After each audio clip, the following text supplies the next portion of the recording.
히브리서 4장 12절 말씀에 하나님의 말씀은 살아있고 활력이 있어 좌우에 날선 어떤 것보다도 예리하다고 말씀하셨습니다. 할렐루야.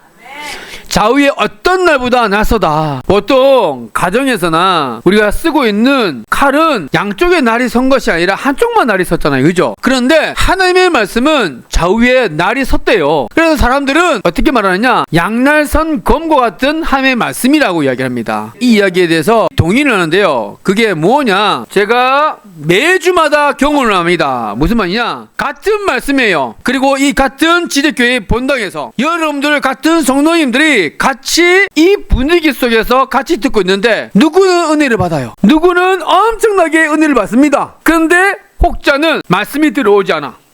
어떤 사람은 말씀이 들어오지 않고 받아들이지 않아요. 심지어는 시험에 들어. 왜 그럴까요? 왜 누구는 은혜 받고 어떤 이는 은혜를 받지 못할까요?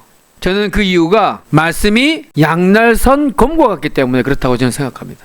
오늘 이야기가 그런 이야기예요. 하나님은 반드시 심판하십니다. 마지막에는 심판의 날이 있다고 하나님께서 말씀하고 계십니다. 저는 그 심판의 날이 어떤 누군가에게는 기쁜 날이 될 수도 있지만 어떤 분에게는 그 날이 기쁜 날이 아니라 진짜 기다려지지 않은 날, 두려운 날이 될 수도 있습니다. 왜 그럴까요? 뭔가 캥기기는 게 있는 거, 뭔가 숨기고 싶고 들키고 싶지 않은 것이 있는 사람에게는 그 날이 오는 것이 두려울 거예요.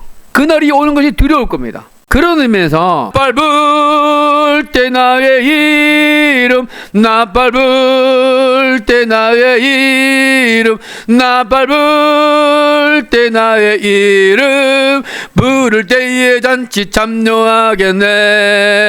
할렐루야. 나 밟을 때 나의 이름, 나 밟을 때 나의 이름, 나 밟을 때 나의 이름, 그 영광스러운 그 날에 나의 이름 불러주실 때 나는 기쁨으로 잔치에 참여하겠습니다 라고 하는 그 마음이 있으시다면 하나님의 심판의 날, 이미 예고됐던 그 심판의 날은 기쁜 날일 거예요. 할렐루야.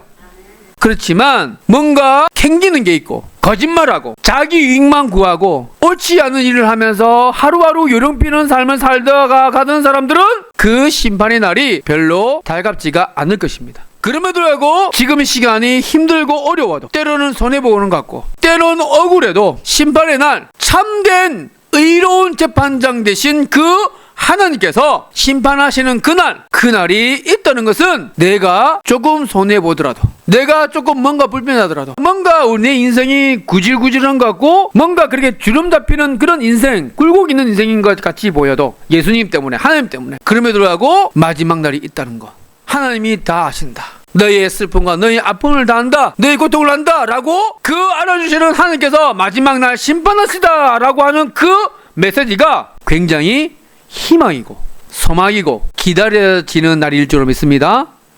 그렇기 때문에 나 밟을 때 나의 이름, 나 밟을 때 나의 이름, 나 밟을 때 나의 이름, 부를 때에 잔치 참여하겠다라고 하는 이 고백은 하나님을 알고 나의 주, 나의 예수 그리스도를 고백하는 모든 사람들이 소망하는 그 고백인 줄로 믿습니다.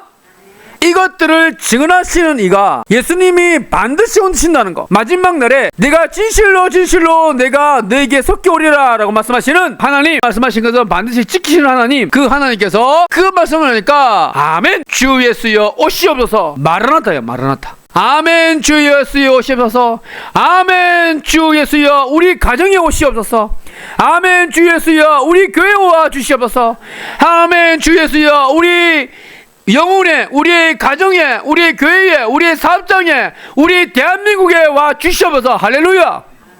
이것이 마라나타. 그래서 하나님의 말씀이 누군가에게는 복음이 될 수도 있지만, 기쁜 소식이 될 수 있지만, 누군가에게는 정말로 달갑지 않은, 생각하고도 싶지 않은 그런 메시지가 될 수도 있다라는 것입니다. 왜 제가 그런 이야기를, 양쪽의 이야기를 계속 하냐면 오늘 말씀이 그래요. 4장 1절에 만군의 여호와가 이르노라, 보라, 뭘요? 용광로 불같은 날이 이른다. 심판의 날이라는 거요. 여러분, 용광로가 몇 도시인지 아세요? 포항제철 용광로 1400도씨. 거기 현장에서 일하시는 분들이 그 열기를 막아주는 그 옷을 입지 않으면 그냥 스쳐 지나가도 그냥 타버린대요. 흔적도 없이. 이야, 그렇게 엄청나게 뜨거운 용광로 같은 불, 그 용광로 같은 그 뜨거운 불이 임하는 날이 뭐예요? 심판의 날이란 심판의 날. 쇠도 녹여버리고 집채만한 건물도 돌이든 뭐든 다 녹여버리는 엄청난 열기를 갖고 있는 용광로 불, 그 용광로 불에다가 심판의 날을 비유하고 있습니다. 하나님의 경고의 메시지죠. 누구를 심판하느냐? 1절 하반절에 교만한 자를 심판하실 거래요. 악을 행하는 자를 심판하실 거래요. 어떻게 해요? 지푸라기 같대요. 불 가까이 가면 지푸라기가 어떻게 되는지 아시죠? 그러면서 그 뿌리와 가지를 남기지 아니할 것이로되 완전히 흔적도 없이 다 사라질 거래요. 아무것도 안 남는데요. 엄청나게 무지막지한 그런 이야기입니다. 그렇죠? 그러니까 심판의 날이 이르기 전에 2절 우리는 어떻게 되느냐? 이렇게 해야 된대요. 내 이름을 경외하는 자, 할렐루야, 하나님을 경외하라. 이걸 좀 쉽게 말하면 하나님을 경외한다 라고 하는 그 말은 뭐냐면 하나님의 말씀을 순종하고 하나님의 말씀을 존중하고 그 말씀을 따라서 자기 자신을 비추어 보아서 자신에게 죄가 발견되어지면 하나님께 용서를 구하고 그의 마음을 하나님이 아닌 것에 대해서 다시 돌이켜서 하나님께만, 오직 하나님만, 오직 예수님만 따르겠다라고 하는 그 마음을 돌이키는 것, 그것이 바로 하나님의 이름을 경외하는 사람들의 마음인 줄을 믿습니다. 교만과 악으로부터 돌아서서 하나님께로 돌아서겠다라고 하는 것입니다. 여러분의 삶 속에 뭔가 평안이었고 기쁨이었고 그리고 뭔가 잘 계속 주름지고 굴곡이 생긴다. 빨리 하나님께로 돌아오세요. 하나님께로 돌아오세요. 그게 인생의 지름길입니다. 그것이 바로 신앙의 지름길입니다. 카터 전 미 대통령이 100세에 2024년 12월 29일에 별세하셨습니다. 링컨 대통령 다음으로 미국 국민들에게 존경받는 정치인 중에 한 사람이에요.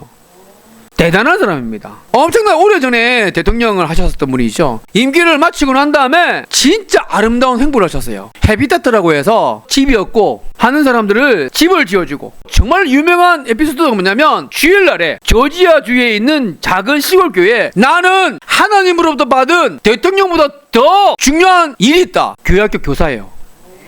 교회 교사를 놓치지 않겠다고 해서 빠짐없이 교회학교 교사를 하셨대요. 그래서 이분이 돌아가시기 전까지 수많은 미국인들이 조지아주에 가면 이 대통령을 꼭 보려고 사람들이 꼭 찾아갔대요. 신앙인으로서 이분에 대한 일대기를 만들어 놓은 영상을 이렇게 보다가 무릎을 친 어떤 영상이 있어서 캡처를 받아가지고 가져왔는데요. 미국 대통령으로 되기 전에 선거 운동할 때 아주 특별한 인터뷰를 받았어요. 플레이보이라고 하는 잡지사예요. 성인 잡지예요. 완전 노골적인 성인 잡지예요. 이 미국 대통령 후보에게 질문했습니다. 당신은 신앙이 굉장히 뜨겁고 신실하다라고 유명한데 혹시 지미 카터 당신은 여자를 보고 음욕을 품은 적이 없습니까? 라고 물어봤대요. 여러분, 이 질문 우리나라에서는 있을 수 있습니까? 대통령 후보한테 이런 걸 질문할 수 있어요? 없잖아요. 그런데 이 지미 카터가 뭐라고 얘기했냐면 저는 음욕을 가지고 많은 여성을 봤다.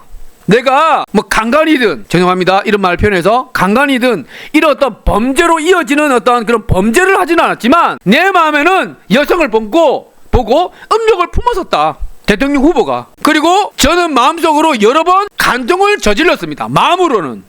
여러분 한번 생각해보세요. 그냥 말하기도 어려운데 대통령 후보가 대통령 선거하는 그 과정에서 이렇게 이야기했다. 이건 대단한 겁니다. 안 그래요? 자기 있는 죄도 다 감추기 위해 급급한 이 시대에 대통령 후보가 그런 적 있습니까? 라고 물어보니까 솔직하게 정직하게 이야기했어요. 나 그런 사람이다. 그런데 그 다음이 중요해요. 이것은 하나님께서 제가 그렇게 할 것, 아까 마음속으로 음욕을 품고 마음속으로 간통할 것을 이미 아시고 하나님께서 나를 용서해 주셨다. 할렐루야. 하나님께서 나를 용서해 주시는 것입니다 라고 이 고백이 미국 전역에 다 방송으로 나갔어요. 그리고 이 지미 카터 대통령이 이 일이 있고 나서 이 사건에서 해고하면서 이야기했는데요. 이 일이 있고 나서 엄청나게 지지율도 많이 떨어졌대요. 엄청나게 위태위태했대요. 근데 어떻게 됐을까요? 물론 임기를 짧게 하고 내려오시긴 했지만 오늘 저와 여러분들이 같이 도전하고 싶은 건 뭐냐면 대통령으로서, 아니 대통령이기 전에 신실한 신앙인으로서, 믿는 사람으로서 정말로 정직하게 고백하는 그 마음 본받을 만하지 않습니까? 저는 그런 의미에서 하나님의 말씀에 이런 경고를 받았을 때 우리가 오늘 여러분들 가운데에 이미 알고 있거나 혹 내가 알지 못했는데 하나님의 말씀을 들으면서 아 그게 그런 거였구나 라고 깨달았던 죄가 있다면 하나님 제가 이런 부분이 있었는데 겸손하게 저의 모든 허물과 죄를 고백합니다. 용서해 주십시오. 그리고 나의 마음을 받아주시고 다시 한번 회복시켜 주시옵소서. 그런 고백과 회개하는 시간이 될 수 있게 되길 바랍니다.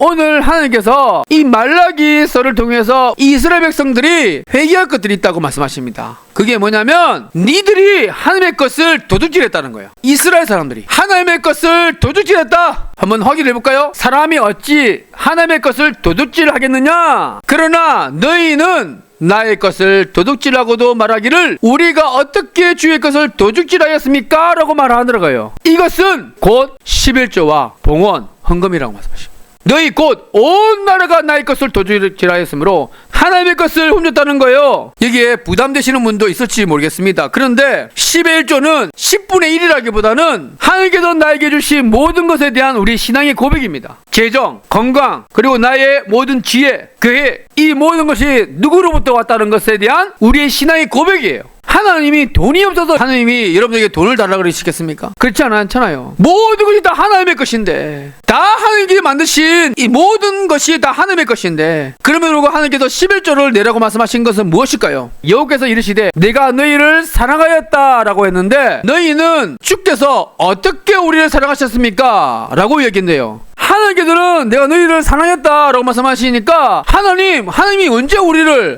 어떻게 우리를 사랑하셨습니까? 라고 따져 묻는다는 거예요. 이 이스라엘 백성들이 하나님께 나올 때에 어떻게 하느냐? 만군의 여호와가 이르노라 너희가 희생제물을 눈먼 거, 저는 거, 병든 거를 하나님 앞에 드리더라 이 말이에요. 눈먼 거, 저는 거, 병든 거를 하나님께 제물로 드리더라. 야, 너희 총독, 하반절에 보십시오. 너희 총독에게 드려. 너희들이 그렇게 꼼짝 못하는 총독, 너희들이 하나님 앞에 드린다라고 하는 병든 거, 저는 거, 눈먼 거를 그 총독한테 가져가 봐라. 그 총독이 받아주겠냐? 사람도 안 받는 거를 나한테 갖다 준다고? 하나님이 하나님께 드리는 이 신앙의 고백, 이 고백은 우리의 마음이 담겨 있는 거예요. 선물은 주는 사람의 마음이에요. 선물은 그냥 주는 것이 아니라 그 사람의 마음이 담겨 있는 것입니다. 첫 월급을 받고 난 다음에 하나님께 11조를 드리고 자기가 사랑하는 사람들에게 선물로 준다. 거의 그 월급을 거의 다 썼어요. 그러면 그 사람이 감동이 되죠. 그걸 받고 안 받고를 들은 아니라 그 선물에 담겨져 있는 마음이 느껴지기 때문에 감동이 됩니다.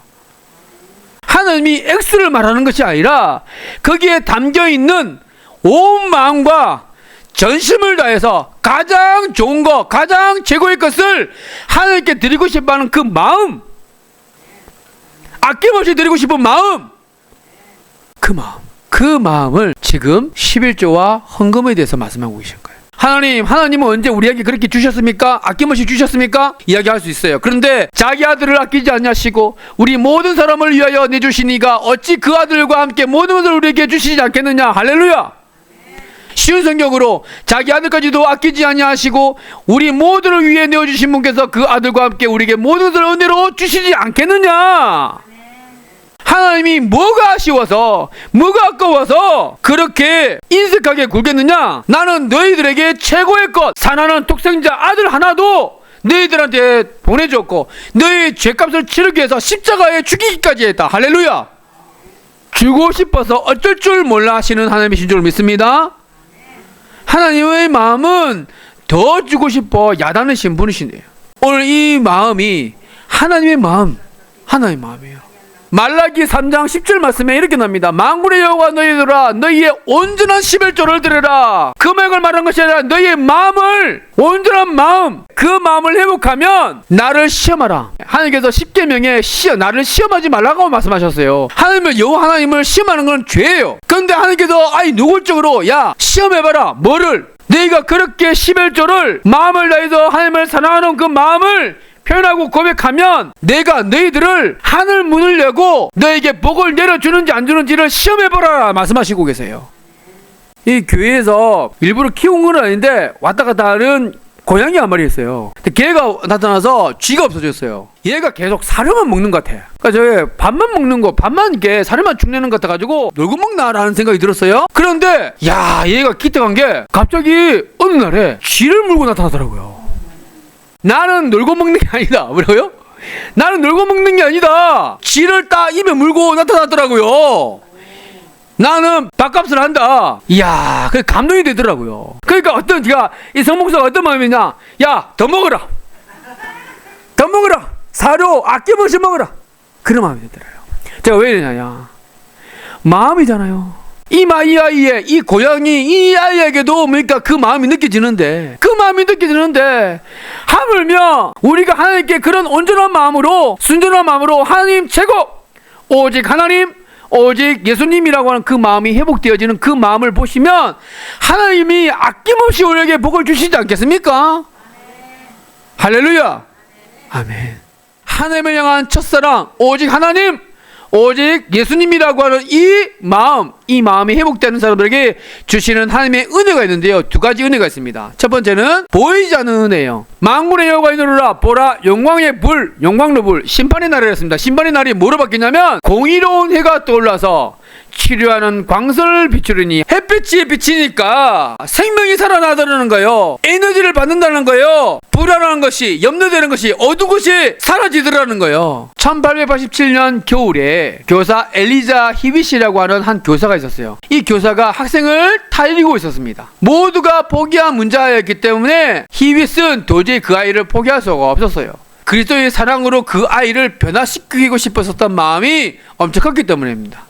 그런데 어느 날 비극이 일어났습니다. 아이가 분노를 교사인 선생님에게 쏟아냈어요. 물건을 집어들어서 히윗을 향해서 던져버렸습니다. 이 사고로 이 히윗은 영구적으로 평생 동안 누워서 지내야 되는 척추 부상을 입고 맙니다. 그녀는 그날 이후에 침상에서 원망과 함께 무기력한 하루하루를 보내게 돼요.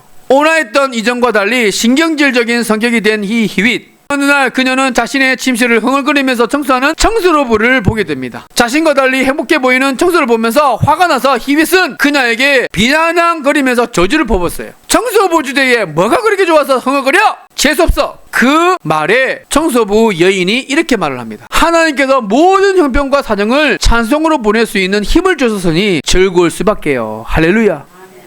자신이 그토록 저주를 퍼붓고 비아냥거리는 그 말에 오히려 감사함으로 대답하는 그녀의 모습에 충격을 받았다고 합니다. 그녀는 부끄러움을 느끼며 참회의 회개의 시를 쓰기 시작했는데요. 두려움이 변해서 기도가 되었고 내 마음은 찬송과 기쁨으로 가득 찼다. 주 안에 있는 나에게 단 근심이 있으랴. 할렐루야.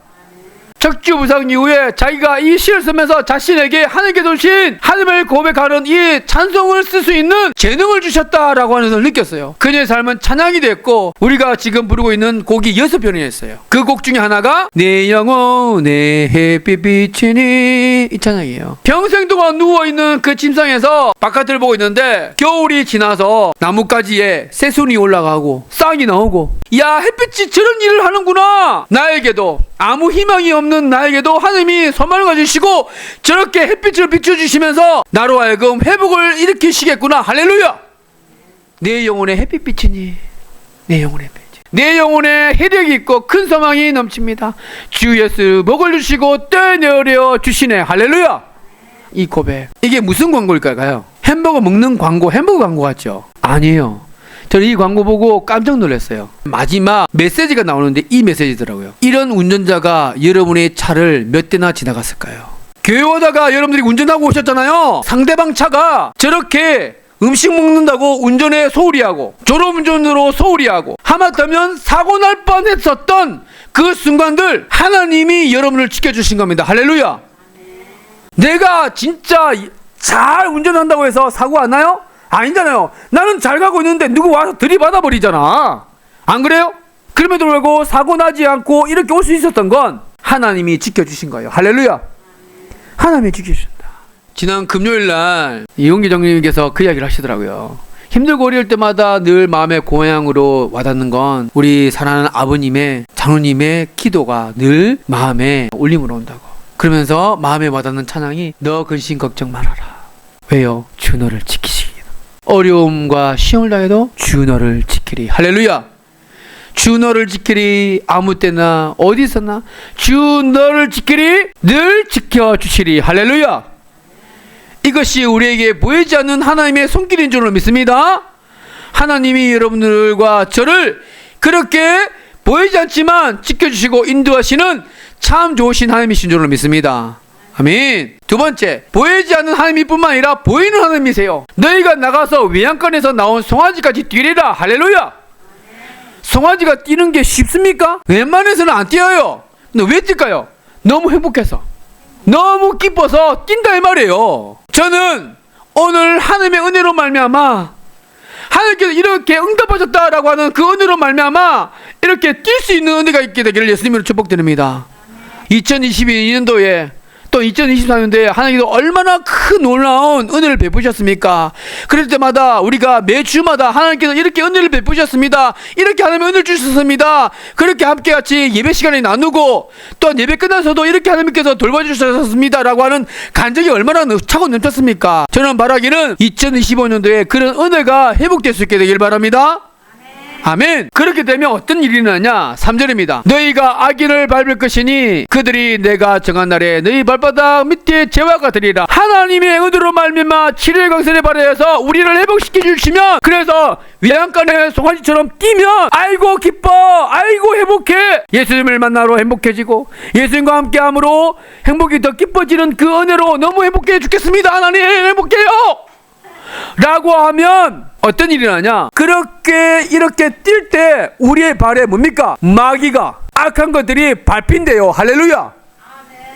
우리가 하나님의 복음의 능력으로 회복되질 때에 우리를 넘어뜨리기 위해서 우리의 가정을 쓰러뜨리고 우리 교회를 분란시키고 이간질하고 이 대한민국을 힘들게 하는 모든 악한 것들은 우리가 복음의 능력을 회복될 때에 할렐루야 사라지게 될 줄로 믿습니다. 진짜 복수는 칼 들고 총 들고 나가서 싸우는 것이 아니라 복음 안에서 우리가 그 복음의 은혜를 알고 기뻐 뛰는 것이 마귀를 짓밟는 것인 줄로 믿습니다.